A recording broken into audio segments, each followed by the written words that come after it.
Baik, Assalamualaikum warahmatullahi wabarakatuh. Waalaikumsalam Waalaikumsalam warahmatullahi warahmatullahi wabarakatuh. wabarakatuh. Ya, pertemuan kali ini kita akan membahas tentang analisis regresi ganda ya. Ini lanjutan dari analisis regresi sederhana ya. Oke, jadi analisis regresi ganda ini digunakan untuk mengetahui pengaruh dari beberapa variabel bebas terhadap sebuah variabel terikat. Jadi di sini variabel bebasnya itu lebih dari satu, bisa dua, tiga, empat, dan seterusnya.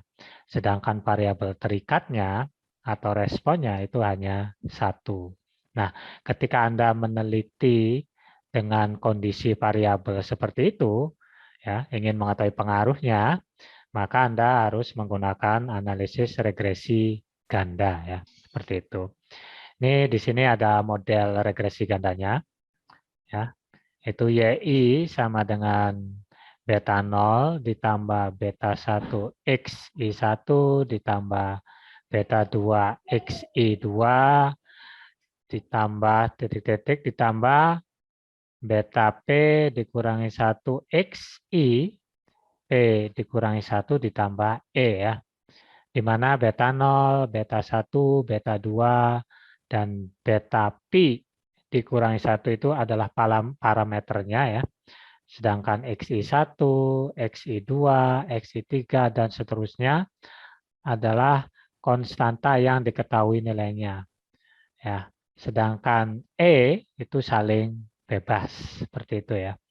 Maksudnya E di sini errornya itu harus saling bebas dan menyebar normal ya, itu errornya ya.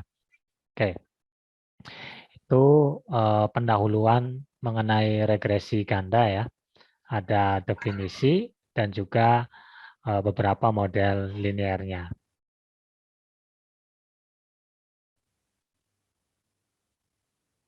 Ya, ini ada yang perlu ditekankan di sini dalam analisis regresi ganda. Itu ada asumsi klasik ya.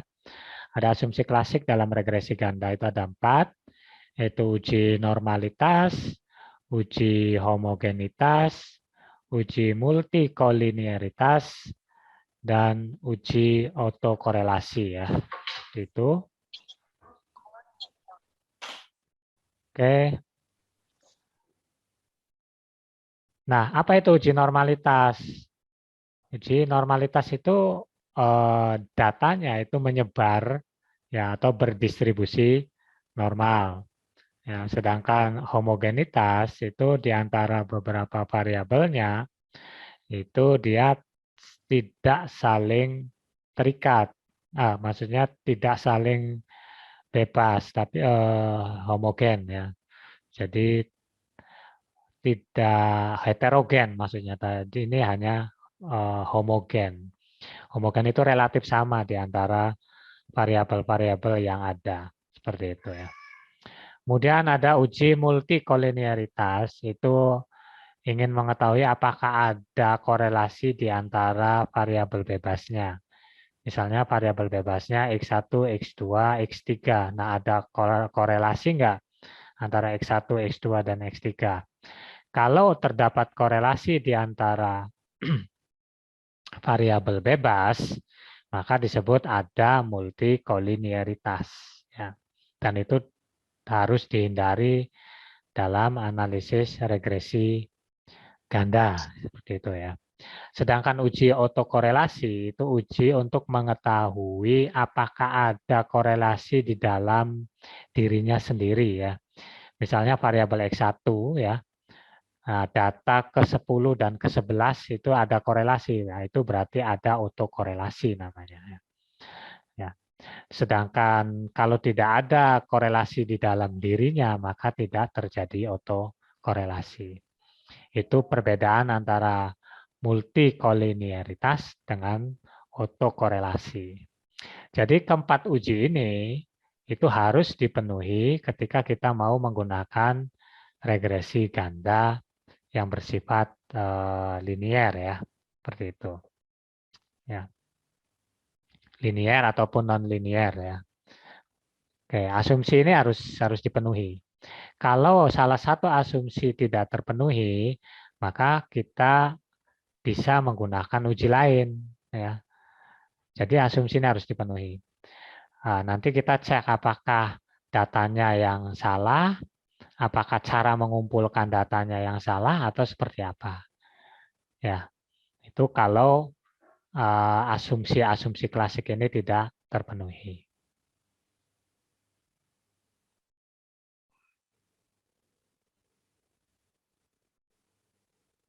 Langkah-langkah dalam analisis regresi ganda. Yang pertama, menentukan uji asumsi klasik. Yang kedua, menentukan persamaan regresi. Yang ketiga, uji kebaikan model. Dan yang keempat, uji hipotesis. Ya. Oke, itu langkah-langkahnya. Uji asumsi klasik tadi ya, ada 4. Ada uji normalitas, ada uji homogenitas, uji multikolinearitas, dan uji autokorelasi. Ya, seperti itu. Setelah itu menentukan persamaan regresi, uji kebaikan model, dan uji hipotesis. Itu langkah-langkahnya. Ya. Oke, kita mulai ke contoh kasus ya. Saya harapkan update untuk terinstall laptopnya semua di SPSS sudah terpenuhi ya, saya harapkan ya. Artinya Anda sudah menginstal semuanya, sehingga ketika insya Allah habis Lebaran, ya, tatap muka diberlakukan, maka kita bisa langsung ke tahap pelatihan bagaimana mengolah datanya dengan bantuan software SPSS. Jadi sehabis Lebaran itu kita tidak lagi disibukkan oleh menginstal ya, tidak, tapi kita disibukkan oleh latihan-latihan supaya Anda bisa benar-benar ya istilahnya bisa mengolah data dengan menggunakan SPSS ya dengan baik, sehingga ketika Anda menyusun tugas akhir atau skripsi itu sudah tidak kerepotan lagi, seperti itu ya. Saya harapkan, saya ingatkan kembali ya, laptopnya harus sudah terinstall SPSS. Oke, ini contohnya ya. Ini ada berikut ini data mengenai peringkat bahasa Indonesia, ya, peringkat bahasa Indonesia, nilai ujian, dan frekuensi membolos pada mata kuliah bahasa Indonesia oleh mahasiswa IAIN Cirebon. Ini datanya ada 12 mahasiswa gitu ya, sampelnya ada 12 siswa. Nah, ini bahasa Indonesia, ini peringkatnya ini ya, peringkat bahasa Indonesianya. Ini nilai ujiannya, nilai ujian bahasa Indonesianya. Ini frekuensi membolosnya. Ya, frekuensi membolosnya ya. Oke. Nah, kita menghitungnya tidak menghitung manual ataupun dengan formula yang rumit ya. Tapi kita akan menggunakan menggunakan SPSS ya untuk menganalisis ini. Oke. Bahasa Indonesia itu X1-nya gitu ya. Nilai ujian itu X2-nya. Oke, mohon maaf. Bahasa Indonesia, peringkat bahasa Indonesia itu Y-nya ya. Nilai ujian X1 dan frekuensi membolos itu X2. Jadi X1-nya itu nilai ujian, frekuensi membolosnya X2. Ya, jadi persamaannya Y sama dengan X1, X2. Seperti itu. Oke. Sekarang kita harus buka ke SPSS ya. Oke, sampai sini dulu lah. Apakah ada pertanyaan tentang analisis regresi, kemudian bagaimana menggunakannya, tahapannya apa saja, dan lain-lain? Apakah ada pertanyaan dulu sebelum saya melakukan komputasi data dan menganalisisnya dengan SPSS? Silakan.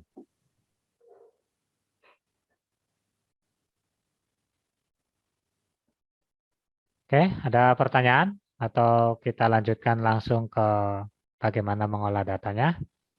Lanjut, Pak. Oke, baik. Dilanjutkan saja. Ya, berarti saya ini soalnya di screenshot saja ya, biar nanti ketika saya presentasi di SPSS-nya Anda tahu gitu, seperti itu ya. Baik.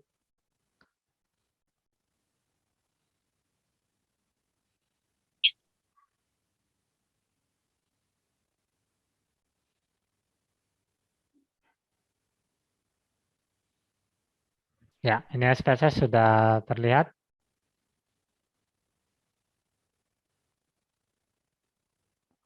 Halo? Sudah terlihat? Sudah, Pak. Oke. Kita Pak. biasa ke variable view ya. Variable view. Ini Y, X1 itu tentang apa? X1 itu tadi nilai ujian ya. Nilai ujian. Kemudian X2 itu tentang frekuensi membolos ya. Membolos. Dan Y itu peringkat bahasa Indonesianya.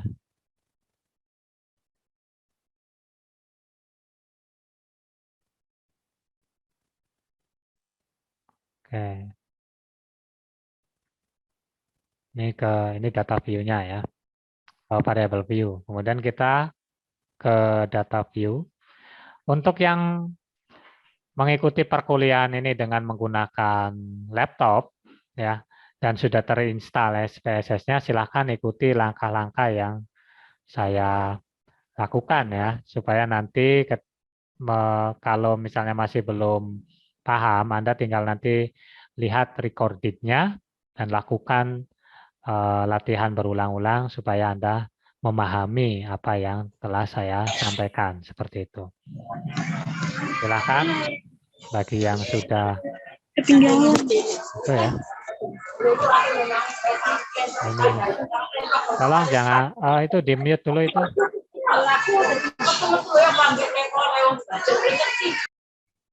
Oke.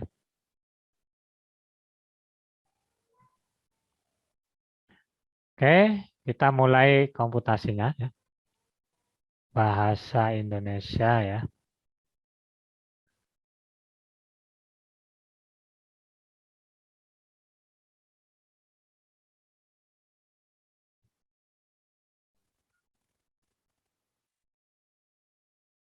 Oke, berarti ke nilai ujian dulu. Nilai ujian.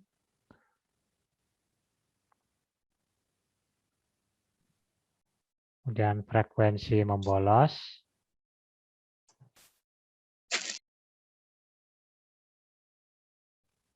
Kemudian bahasa Indonesianya, peringkat bahasa Indonesianya.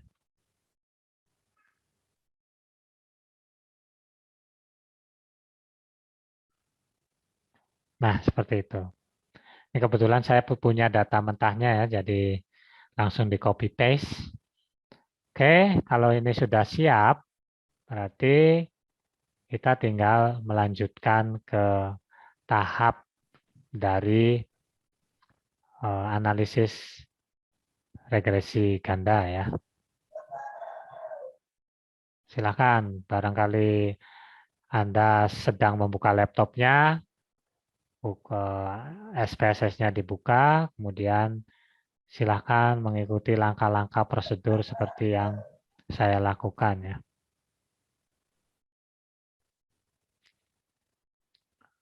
Oke, untuk analisis regresi ganda, kita mulai dari klik analyze ya. Oke. Klik analyze, kemudian regression. Oke. Analyze, regression, kemudian linear ya. Nah, dependent ini berarti variabel Y ya, dependent variable. Independennya berarti X1 dan X2. Seperti itu. Kita pilih metodenya enter ya. Nah, di sini ada beberapa metode, ada enter, ada stepwise, ada remove, ada backward, ada forward ya. Ada stepwise. Kita pilih metode enter. Kemudian pilih statistik. Oke. Ini estimate kita centang. Model fit juga kita centang. Oke. Confidence intervalnya 95% ya. Boleh 99 juga boleh. Berarti ini alfanya 5% ya. Kemudian Darwin-Watson untuk menguji multikolinearitas. Ya, oke. Continue ya. Kalau mau deskriptifnya muncul, kita klik deskriptif. Itu. Oke, kita continue. Oke. Sekarang klik plotnya. Nah, di plot itu Anda pilih Z prediction ya. Z prediction di kolom X dan SD residual di kolom Y. Z prediction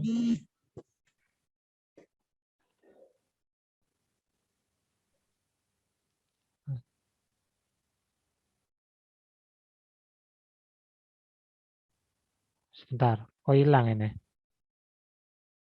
Masih terlihat SPSS-nya? Masih ya? Masih, Pak. Oke. Z prediction di kolom X ya. Z prediction di kolom X dan SD residual. SD itu standar deviasi ya. SD residual di kolom Y. Kemudian pilih histogram dan normality probability plot. Ya. Kemudian continue. Oke. Kembali ke tadi ini, ke statistik itu ada collinearity diagnostic. Ini untuk menguji multikolinearitas ya. Nah ini untuk menguji autokorelasi tadi ya, mohon maaf. Ya itu. Oke, ada estimate, ada confidence interval, ada model fit, ada descriptive, ada collinearity diagnostic, ada uji Darwin-Watson, dan kalau ini sudah kita continue. Kita buka plot ya, ulangi lagi. Z prediction ke X, SD residual ke Y. Kemudian centang histogram dan normal probability plot. Continue. Kalau sudah semua kita klik OK.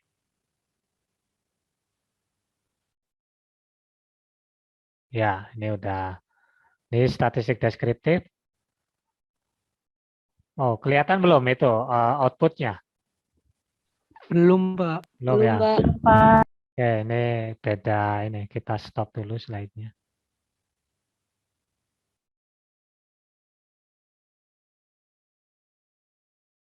Nah, ini outputnya. Ada yang mengikuti langkah-langkahnya? Ada yang menggunakan laptop di perkuliahan kali ini dan mengikuti prosedur langkah-langkah di SPSS? Ada? Ada, Pak, tapi tadi kecepatan, Pak. Jadi ketinggalan. Oh, ketinggalan. Oke. Oke, saya coba kembali ke menu ini ya.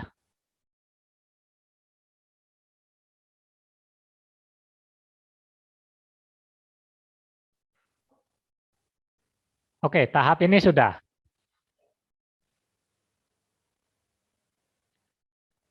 Belum, Pak. Oh, dia. Tahap ini sudah belum ini? Belum, Pak. Oh, belum. Ya, coba ditunggulah. Yang lainnya juga saya harapkan Anda yang sudah terinstall itu buka ya. Biar nanti target saya kan bisa tercapai karena hanya targetnya itu Anda bisa mengolah data dengan SPSS.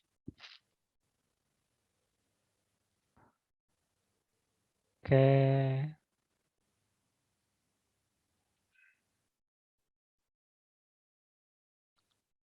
Sudah deh ya?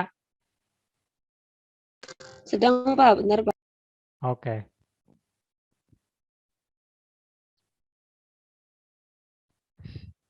Siapa lagi nih banyak nih? Ada Wildan. Dea, Wahyu, Wahyu, halo Wahyu. Wahyu, halo. Halo Bapak. Ya, oke. Hadir. Aldan, Aldan. Hadir, Aldan, Pak. Aldan, Wahdan. Hadir, Pak. Oh, oke. Rifah. Rifah. Ya. Siti Rohmah.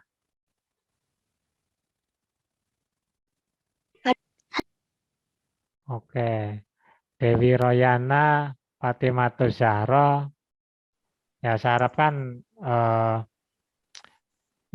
next time ya, minggu depan Anda sudah siap semua lah untuk menggunakan SPSS-nya ya, biar nanti untuk latihan tatap muka di kampusnya itu kita bisa lebih lebih ini lagi ya, lebih memahami saja, lebih menghafalkan lah supaya latihannya itu lebih cepat seperti itu ya. Baik, saya ulangi lagi perintahnya itu. Analyze, kemudian regression, kemudian linear. Ya, yang Y masukkan ke dependent, yang X masukkan ke independence. Oke, kemudian statistik. Ini centang model fit, estimate, confidence interval, descriptive, kemudian collinearity diagnostic, dan Darwin-Watson ya. Kemudian continue, next, open plot.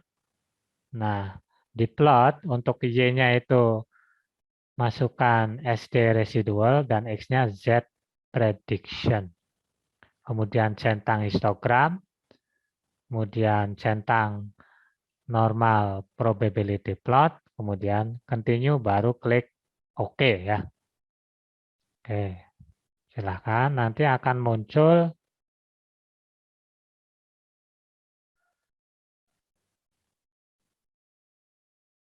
ya, muncul seperti ini. Ya, di sini ada descriptive statistics. Nah, ini statistik deskriptif yang tadi kita itu munculkan ya. Kemudian ada correlation. Nah, korelasi antar variabel ya. Bebas. Variabel bebasnya kan nilai ujian dan frekuensi membolos. Misalnya nilai ujian dengan frekuensi membolos berapa? Ya, kalau ada korelasi, berarti itu terjadi multikoliniaritas. Ya. Kalau korelasinya kecil, berarti misalnya tidak signifikan, berarti tidak ada multikoliniaritas. Oke. Kemudian ada variable enter, ya. Ini informasi bahwa data yang masuk sudah diolah. Di model summary ini ada Darwin-Watson ya. Nah ini untuk uji autokorelasi biasanya Darwin-Watson ya. Nah, multiko ya.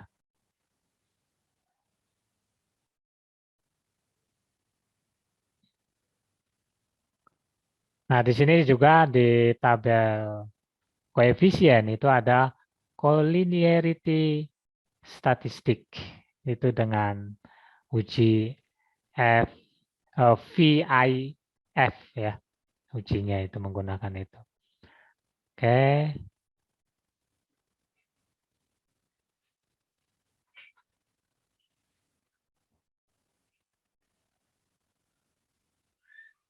Kemudian ada collinearity diagnostic, ya itu muncul.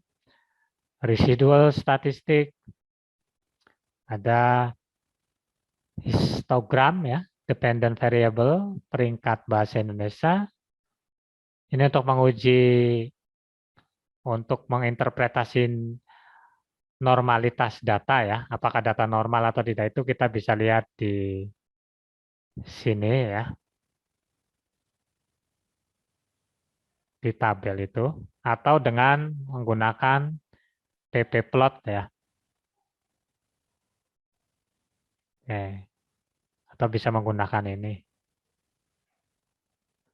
Oke, untuk homogenitas kita bisa melihat di tabel ini. Ini homogenitas ya. Oke, nanti dijelaskan satu persatu ya. Baik. Kita kembali ke slide.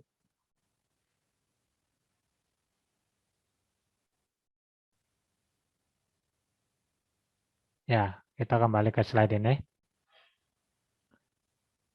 Oke. Nah, ini.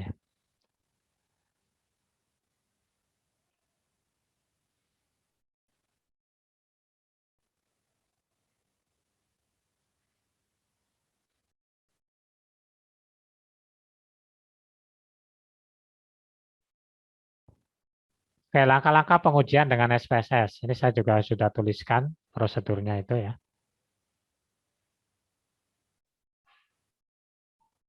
Oke. Langkah-langkah pengujian dengan SPSS. Yang pertama, klik Analyze, kemudian Regression, kemudian Linear. Kemudian masukkan variabel peringkat. Oh, mohon maaf, ini bukan statistik inferensia ya, tapi bahasa Indonesia ya. Pada kolom dependent dan seterusnya sampai pada akhirnya memasukkan Z prediction dan SD residual. Oke. Oke, nah ini hasilnya ya. Kita mulai yang pertama itu menganalisis uji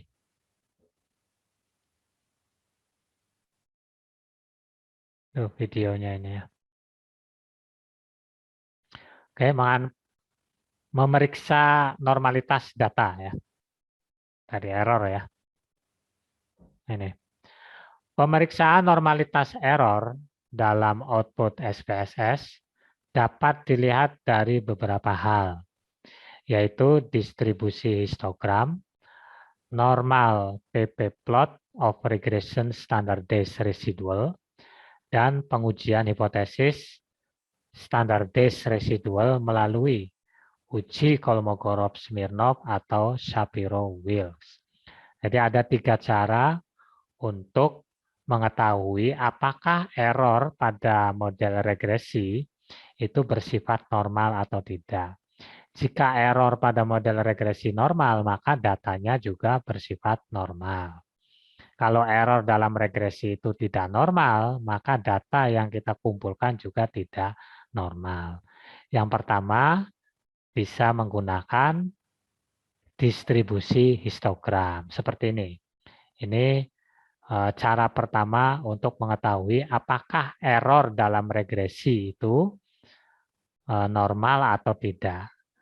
Gitu ya. Konsekuensinya kalau errornya normal, maka datanya pasti normal. Kalau errornya tidak normal, berarti datanya juga tidak normal. Seperti itu ya. Baik. Nah, di sini di histogram ini terlihat bahwa kurvanya tidak terlalu smooth seperti lonceng terbalik ya. Tidak terlalu simetris ya. Ini sedikit agak menjulur ke kanan ya. Nah, ini sebenarnya tapi masih mendekati ya. Jadi diinterpretasikan bahwa distribusi histogram mengikuti fungsi distribusi normal apabila berbentuk seperti lonceng. Lonceng ya, sangat simetris ya. Dari grafik tersebut secara visual dapat dikatakan bahwa distribusi histogram mendekati distribusi normal. Nah, ini masih mendekati ya, masih mendekati. Oke, jadi itu, nah hasil ini kan sudah ada di output tadi ya. Kemudian di copy ke sini, ke slide ya. Kemudian dijelaskan seperti ini. Oke. Nah, ini kan ada yang salah ya. Sebentar.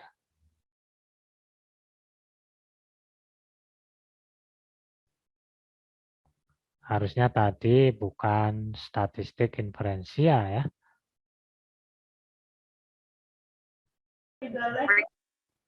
Bentar. Ini diedit dulu ini.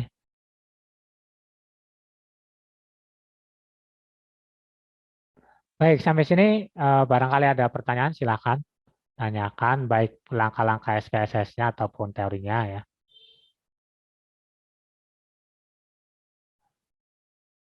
Silakan, barangkali ada pertanyaan.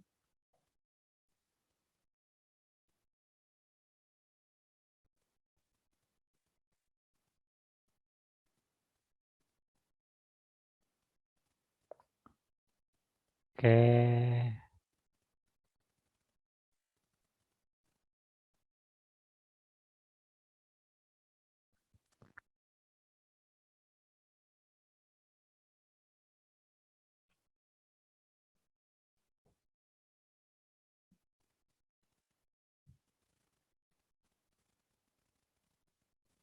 Bapak, saya Pak.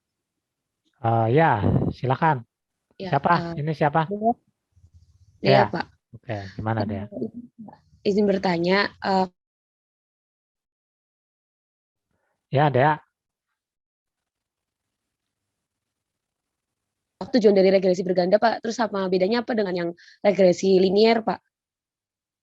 Oke. Jadi regresi itu kan ada regresi linier dengan regresi non-linier. Kalau regresi linier itu dia bentuknya itu garis lurus ya, garis lurus. Sedangkan regresi non-linier dia bentuknya bisa parabola, bisa spline, bisa juga kurva seperti itu. Nah, itu harus dibedakan ya. Untuk regresi biasa dan ganda itu bukan ditentukan dari jenis grafiknya, tapi dari jenis berapa banyak variabel bebasnya. Kalau satu variabel bebas, maka itu disebut dengan regresi sederhana. Kalau variabel bebasnya lebih dari satu, itu disebut nanti regresi ganda. Nah, kalau regresi gandanya berbentuk linier, berarti regresi linier berganda. Kalau regresi sederhananya linier, berarti regresi linier sederhana. Tujuan dari analisis regresi itu ingin mengetahui pengaruh seberapa besar pengaruhnya dari variabel bebas ke variabel terikat. Itu tujuan untuk analisis regresi. Kalau satu variabel bebas ke variabel terikat, maka itu regresi sederhana.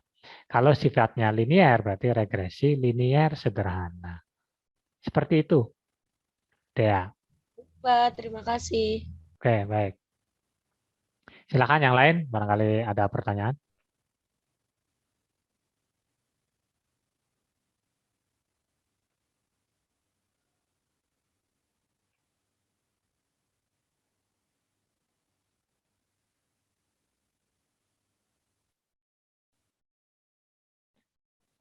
Baik, kalau nggak ada, saya kembali ke slide ya.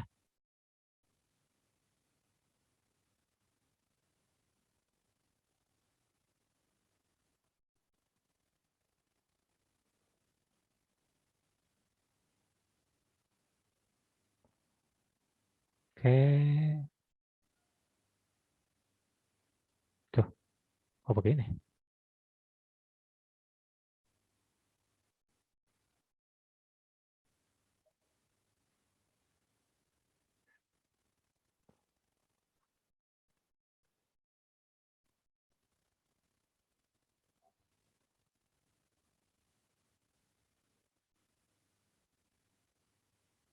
Silakan, barangkali ada yang bertanya. Ini masih muter-muter ini internetnya nih.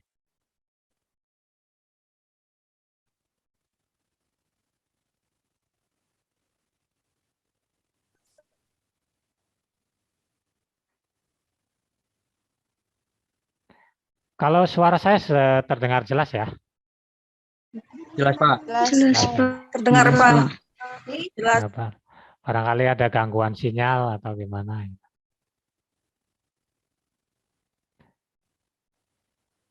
Ya, jadi nanti ketika Anda meneliti misalnya pengaruh frekuensi membolos, kemudian frekuensi membolos dan sikap siswa terhadap prestasi bahasa Indonesia, itu kan berarti ada 3 komponen variabel ya. Nah, berarti itu masuk dalam regresi ganda.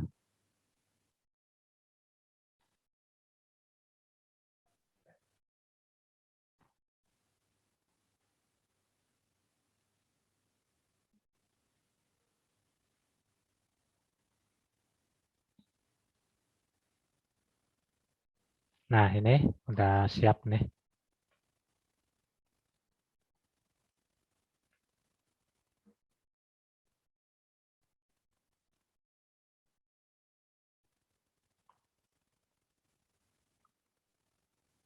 Ya. Tadi kita masuk slide.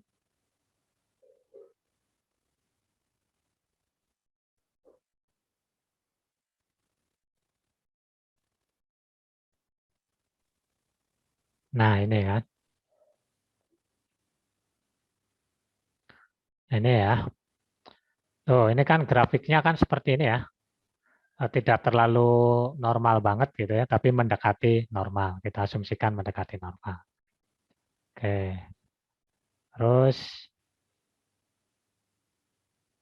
nah, oh ininya juga belum di copy ya.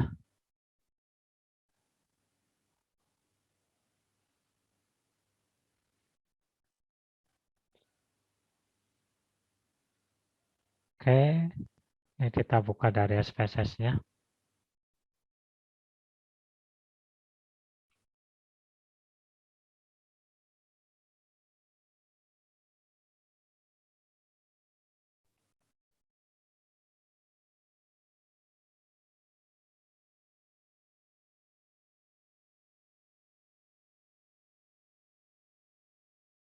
Nah, ini.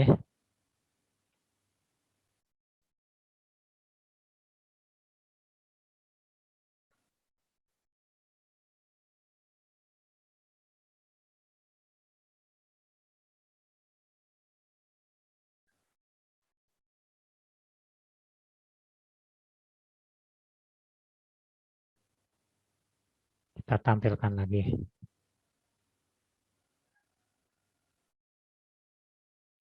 Ya, ini. Ini norm yang pertama tadi sudah ya, kita menganalisis melalui grafik dari histogramnya. Kalau grafiknya bentuknya seperti lonceng terbalik, berarti kita asumsikan errornya menyebar normal. Ya, kalau tidak, berarti itu mendekati, kan seperti itu. Kita lihat untuk lebih meyakinkan, karena perbedaan visualisasi dalam pandangan, maka kita melihat grafik normal PP plotnya ya, dari regresi standardized residual. Ya. Nah, ini hasilnya. Seperti ini. Ini kalau titik-titik ini, nah ini sebaran datanya nih ya, sebaran errornya. Kalau titik-titik ini ada di sekitar garis lurus, maka itu bisa dikatakan normal.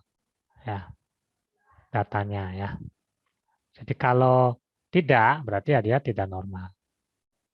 Error distribusi normal jika pencarian data terletak di sekitar garis lurus. Ini kan ada yang sekitar garis, ada yang menjauhi garis nih, ada yang agak jauh ya. Oke. Nah, melalui grafik kita ketahui bahwa data tidak terpancar di sekitar garis lurus ya. Ada yang melintang ya. Sehingga dapat kita katakan bahwa asumsi ini tidak terpenuhi. Nah, dari sini sudah jelas ya. Kalau dari teknik pertama itu kan masih belum jelas ya. Datanya itu agak, maksudnya grafik normalnya kan agak mirip-mirip gitu. Jadi belum begitu jelas. Kalau ini sudah jelas berdasarkan PP plot of regression standardized residual, ini sudah jelas ya. Sehingga ini kita bisa yakinkan bahwa asumsi ini tidak terpenuhi. Jadi kemungkinan bahwa errornya itu tidak menyebar normal. Kalau residual, error itu kan residual ya. Kalau residualnya tidak menyebar normal, otomatis data yang kita terkumpul juga tidak menyebar normal. Nah, kalau sudah tidak normal, berarti kita tidak bisa melanjutkan data ini dengan menggunakan analisis regresi seperti itu. Ya. Sehingga kita harus kembali ke datanya harus dibenarkan lagi seperti itu. Ya. Jadi datanya yang harus kita rubah. Nah, cara merubahnya gimana? Bukan mengedit datanya, tapi menambah jumlah sampelnya untuk bisa memenuhi salah satu uji klasik regresi yaitu normalitas. Yang tadinya 12 kita tambah jadi 50 misalnya. Itu pasti akan menyebar normal. Karena menurut teorema limit sentral, jika kita dalam penelitian sampelnya itu besar, dalam artian di atas 50, 100, dan seterusnya, maka kita sudah tidak perlu lagi sebenarnya uji normalitas itu. Itu sudah pasti normal. Tapi menurut uji-uji asumsi klasik, maka kita harus mengujinya untuk meyakinkan sebenarnya apakah data yang sudah terkumpul itu memenuhi asumsi normalitas atau tidak. Seperti itu ya. Ini jelas data yang tadi terkumpul errornya tidak normal ya, sehingga datanya juga tidak normal. Itu uji normalitas. Ya. Nah, bagaimana kalau masih belum yakin juga, maka kita lanjutkan ke uji normalitas tahap ketiga, yaitu dengan menggunakan uji hipotesis melalui uji Kolmogorov-Smirnov dan uji Shapiro-Wilks. Nah, ini didapat misalkan test of normality-nya seperti ini ya. Ini ada hipotesis dulu ya. Hipotesisnya H0-nya itu error berdistribusi normal, H-nya error tidak berdistribusi normal. Kriteria pengujiannya H0 diterima jika nilai p-value lebih besar dari, ini bukan daro ya, dari 0,05 atau nilai alfanya 5%. Tuh ya. Menggunakan, ini setelah diuji di SPSS didapat test of normality-nya seperti ini. Nanti kita pilih saja, boleh Kolmogorov, boleh Shapiro-Wilks. Biasanya kalau Kolmogorov itu untuk sampel yang 30 ke atas, kalau yang Shapiro-Wilks itu untuk 30 ke bawah. Sehingga kita fokus di Shapiro-Wilks aja ya dalam kasus ini karena jumlah sampelnya 12. Berdasarkan tabel tersebut, nilai p-value semua berada di bawah ya 0,05 sehingga data tidak normal. Itu. Sehingga data tidak berdistribusi normal. Ya. Sehingga tidak bisa melakukan atau tidak bisa dilanjutkan dengan uji analisis regresi. Nah, bisa dilanjutkannya dengan uji yang lainnya. Oke, sampai sini tentang normalitas dulu ini. Ada 3 model, 3 cara untuk menguji normalitas. Yang pertama dengan menggunakan pendekatan histogram, dengan melihat kurvanya, apakah mendekati lonceng atau tidak. Ya. Kalau bentuk kurvanya itu seperti lonceng terbalik, maka jelas itu errornya menyebar normal. Kemudian yang kedua, itu dengan melihat grafik dari PP plot regression standardized residualnya. Kalau titik-titiknya itu ada di sekitar garis yang melintang, maka itu dikatakan errornya menyebar normal. Tapi ketika jauh, maka dia tidak normal. Cara yang ketiga itu dengan menggunakan uji hipotesis, menggunakan uji Kolmogorov dan atau Shapiro-Wilks seperti yang tadi saya jelaskan. Oke, ada pertanyaan sampai sini tentang uji normalitas?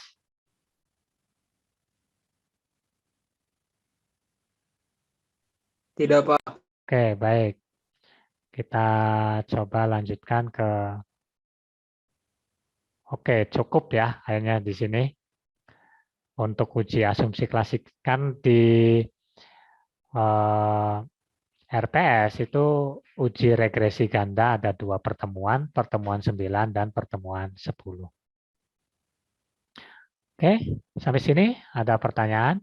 Nanti selanjutnya kita lanjutkan dengan homogenitas, autokorelasi, dan multikolinearitas. Baru regresi gandanya ya. Ini masih pendahuluan ya. Baik, apakah ada pertanyaan di sini?